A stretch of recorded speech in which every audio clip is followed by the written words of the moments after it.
तुर्कमान gate पर जहां अतिक्रमण हटाने की कार्रवाई होनी थी, जहां लोगों को भड़का के इकट्ठा किया जा रहा था, उसी जगह पर समाजवादी पार्टी के सांसद मोहिबुल्लाह नदवी मौजूद थे। मोहिबुल्लाह नदवी कहां के सांसद? रामपुर के। रामपुर का सांसद यहां घटनास्थल पर क्या कर रहा था बॉस? नदवी वहां किस मकसद से गए? इस समय संसद सत्र भी नहीं चल रहा कि भाई आप दिल्ली में होंगे, खबर सुनते पहुंच गए। तुर्कमान गेट पर मोहिबुल्लाह नदवी की पुलिस के साथ झड़प भी हुई।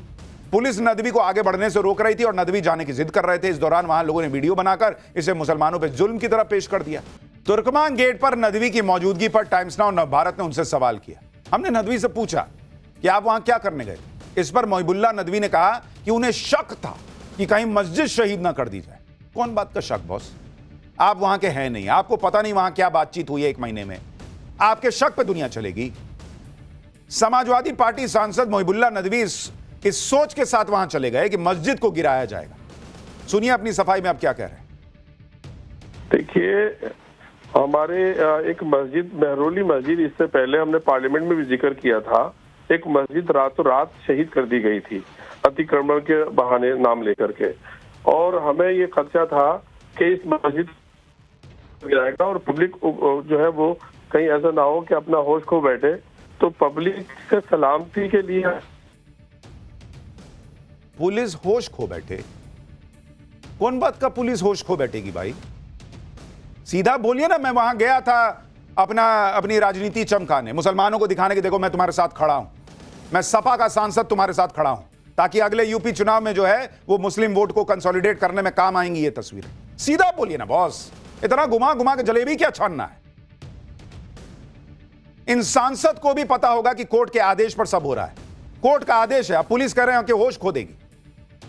अवैध अतिक्रमण को हटाया जाना था, कोर्ट के आदेश पे हटाना जाना था, लेकिन मस्जिद के नाम पे माहौल बिगाड़ने लगे लोगों के अंदर यह भरा गया कि मस्जिद गिराई जाएगी। इस तरह से लोगों को इकट्ठा करके बवाल करवाया गया। वहां के लोग अब भी यही बात कह रहे हैं कि अतिक्रमण के बहाने मस्जिद को गिराया जाना था। ये लोग ये भी मान रहे हैं कि मोहिबुल्लाह नदवी वहां मौजूद थे। सुनिए लोग क्या बताएं। मेरे देखा नहीं, नदवी हैं। हाँ, कोई आए हुए थे, सुना है मैंने, कोई मेंबर पार्लियामेंट आए हुए थे। कोर्ट वोट सब कुछ सरकार की है मेरे भाई, अब कुछ नहीं है किसी का भी, जो चाहो करा लो। 3 महीने के अंदर इतनी जल्दी इतना फास्ट कभी एक्शन हुआ है? अक्टूबर में किसी ने फाइल डाली, नवंबर के अंदर ऑर्डर हो गया, जनवरी के अंदर डिमोलेशन कर दिया। ये एक हवा फैला रखी थी, मस्जिद तो बिल्डोर चल जाएगा, लोगों में भय के अब डर पैदा हो गया था, तो इस पर लोग जमा हो गए थे। फौज का 12 गम था, ये बात पूरी तरह फैल चुकी थी, मस्जिद में बिल्डोर चलेगा।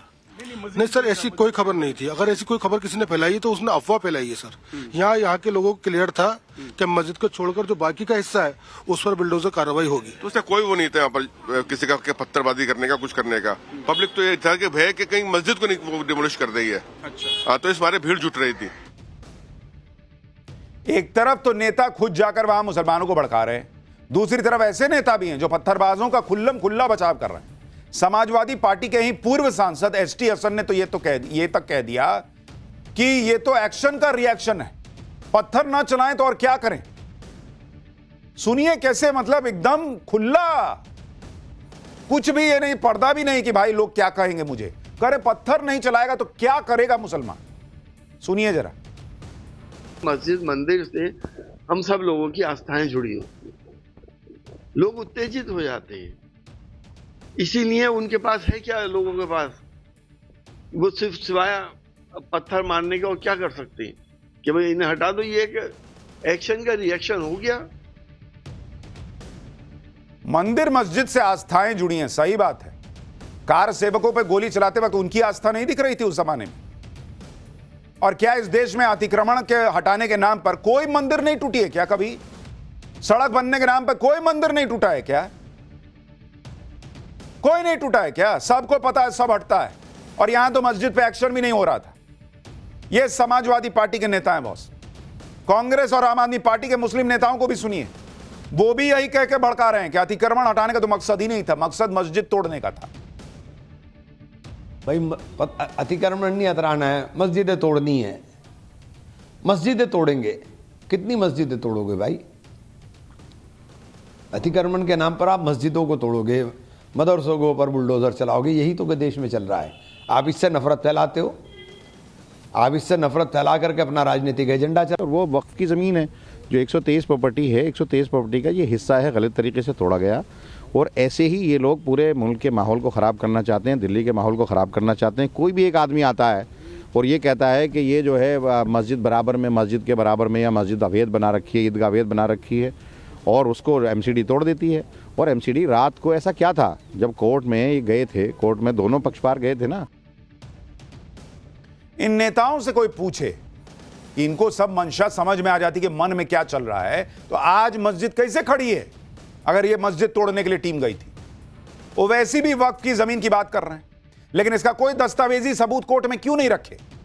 तभी तो एजेंसीज कह रही हैं कि 3 महीने का नोटिस था, कोर्ट ने एक्शन लेने से रोका नहीं, इसके बावजूद बवाल किया गया। लेकिन सुनिए ओवैसी क्या कह रहे हैं।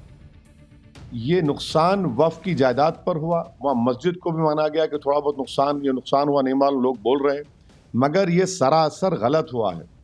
इसीलिए उम्मीद करते हैं कि दिल्ली वक्फ बोर्ड और वहां की मैनेजमेंट कमेटी फौरन सुप्रीम कोर्ट को जाए और जाकर ये तमाम हकीकत सुप्रीम कोर्ट को बताए और स्टेटस को ले वहां पर। ये तो गलत है बिल्कुल। अरे पूरा लिखा हुआ है इसमें, इसका रिकॉर्ड है, वक्फ फंड दिया जा रहा है, और आप इस तरह का तो पूरी तरीके से दिल्ली वक्फ बोर्ड इसमें मुलविस है, कॉम्प्लिसिट है, और उनकी ये नादानी नाहिली नहीं है, बल्कि डेलिबरेट ये लोग आंख बंद कर लिए। सवाल यह है कि इतने डॉक्यूमेंट्स हैं तो पहली बात तो कि कोर्ट का आदेश आपके खिलाफ क्यों आए। दूसरी बात, अगर डॉक्यूमेंट हैं तो 3 महीने सोए हुए थे, रात में उठ के मस्जिद बचाने के नाम पे पत्थर चलाने का वक्त है। 3 महीने सुप्रीम कोर्ट जाने का वक्त नहीं था। कागज देखिए, मेरे पास पूरा कागज है। इन बयानों से साफ है कि यह पूरा खेल अवैध अतिक्रमण पर हुई कार्रवाई को मजहब पर अटैक बताने का था। इसलिए बीजेपी ने तुर्कमान गेट पर हुए बवाल पर राजनीति करने वालों को घेरा और इसे तुष्टीकरण की राजनीति चमकाने की कोशिश बताया। सुनिए सुधांशु त्रिवेदी को। देखिए, वो लोग आदतन बोलते हैं इस तरह के वातावरण में, माहौल को उकसाकर, डाइवर्ट करके, भ्रम पैदा करके, इंडी गठबंधन के दलों में जो आपसी प्रतिस्पर्धा है कट्टरपंथी वोटों के लिए, ये उसका एक अंग है। दिल्ली के पत्थरबाज सोच रहे थे कि वो पत्थर चलाकर बच जाएंगे। भाई बहुत बड़ी गलतफहमी में थे वो, क्योंकि ये नरेंद्र मोदी हैं जिन्होंने कश्मीर में सालों साल पत्थरबाजी चलाने करने वालों को टाइट कर दिया, उनके हाथ से पत्थर उतरवा दिए।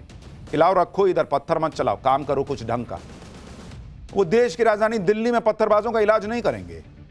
ये किसी के भड़काने पर पत्थर तो चला सकते हैं, लेकिन इसका अंजाम क्या है नहीं समझते, क्योंकि दिल्ली के इन पत्थरबाजों को दिल्ली पुलिस ने अब टांग दिया। 5 आरोपियों को पकड़ा गया अभी तक, बाकी की तलाश बहुत तेजी से चल रही है। पूरे इलाके में पुलिस खड़ी है, पूरे इलाके में फोर्सेस खड़े हैं। अब बताओ कौन नप गया? ये जो पकड़े गए, पत्थर तुमने चला लिया झूठे किसी के बहकावे में आके, तुम जेल गए, तुम जेल जाओगे, तुम सजा काटोगे। तुम्हारे परिवार वाले जो हैं वो इंतजार करेंगे कि मेरे अब्बू कब वापस आएंगे, मेरा भाई कब वापस आएगा, मेरा बेटा कब वापस आएगा। क्या मिला है झूठे इसमें फंस के? लेकिन जो बताएगा वही दुश्मन लगने लगता है इन लोगों को। तुर्कमान गेट पर हुए बवाल को लेकर दिल्ली पुलिस की जांच चल रही है। पथराव करने वाले बाकी लोगों की धरपकड़, छापेमारी चल रही है। इस मामले में जो एफआईआर दर्ज हुई है उसमें मोहम्मद शहनवाज का नाम है, मोहम्मद आरिफ, मोहम्मद कासिफ, मोहम्मद अदनान और मोहम्मद कैफ को गिरफ्तार किया जा चुका है। 10 से ज्यादा लोगों को पूछताछ के लिए हिरासत में लिया गया है। एक सीसीटीवी फुटेज पुलिस जांच रही है और बुलडोजर एक्शन के लिए पहुंचे पुलिसकर्मियों के बॉडी वॉर्न कैमरा की मदद से पत्थर फेंकने वालों की पहचान हो रही है। भाई वो बॉडी पे कैमरा लगा के गए थे, सबका फोटो है। आपको लग रहा है कि मोदी शायद छोड़ देंगे? एक एक का हिसाब हो रहा है, दिल्ली पुलिस कर रही है। बताओ कौन कौन है, निकालो सब। इस मामले में जो कार्रवाई हो रही है उस पर पुलिस क्या कर रही है, सुन लीजिए। 100-150 के करीब उपद्रवी थे यहाँ पे, जिनके ऊपर जिन्होंने पुलिस में पथराव किया, और उनमें से 5 को काबू कर लिया गया, और बाकियों की भी हमारे पास इमेजेस हैं, उन पे भी कार्रवाई की जाए। क्योंकि हमारे पास बॉडी वॉर्न कैमरास थे, वहाँ पे उनकी इमेजेस आई हैं प्रोटेस्टर्स की, स्पेशली जो प्रोटेस्टर्स में जो ये स्टोन पेल्टिंग कर रहे थे। यानी एक एक पत्थरबाज का इलाज किया जाएगा। दिल्ली के तुर्कमान गेट पर जो कुछ हुआ, भड़काऊ बयानबाजी की गई, लोगों को उकसाया गया, और इस तरह की बयानबाजी नई नहीं। हमने आपको पाठशाला में दिखाया था कि कैसे मौलाना अरशद मदनी भड़काऊ बातें कर रहे हैं। मुसलमान इन लोगों से पूछे, मर जाएंगे की बात करते हैं, इनमें से कितने खुद मरने के लिए आते हैं? इनमें से खुद कितने पत्थर चलाने आते हैं? कश्मीर में जिनसे पत्थर फेंकवाते थे छोटे छोटे बच्चों से, और खुद जो है वो उनके बच्चे विदेश में पढ़ते थे, आज यही हाल देश में दूसरी जगहों पर है। ज्ञान देने में सब आ गए हैं कि मुसलमान पे ये हो रहा है, वो हो रहा है, मुसलमान नहीं रुकेगा, एक साथ खड़ा होगा। खुद क्यों नहीं वहां भीड़ में रहते हैं? पूछिए ना इन लोगों से। इतना मस्जिद मस्जिद करते हैं। बाबरी मस्जिद के लिए जमीन दी गई थी, क्यों नहीं बनाए वहां बाबरी मस्जिद? मंदिर तो हिंदुओं ने चंदा करके बना दिया, क्यों नहीं बाबरी मस्जिद बनाए? हुमायूं कबीर जाके बंगाल में बना रहा है। जो बनाना चाहता था उसने बना दिया, जो बनाना नहीं चाहते थे वो भड़काते रहे। यही ओवैसी इनके अपने स्टेट में जब इनके मित्र मुख्यमंत्री होते थे, वहां मस्जिद गिर गई, कुछ नहीं बोलते। यहां मस्जिद शहीद होती है, तुरंत एकदम खड़े हो जाते हैं मुसलमान के नाम पे। ये बॉस मुसलमान को समझना पड़ेगा, ये हिंदू मुसलमान का मामला नहीं है, ये लॉ एंड ऑर्डर का मामला है। और आप जितनी बार पत्थर चलाएंगे, आप इस देश में लोगों को दुश्मनी दिखेंगे।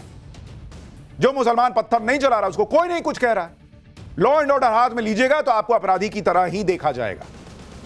और कम से कम कौवे के पीछे भागने के पहले एक बार कान चेक करना शुरू कीजिए।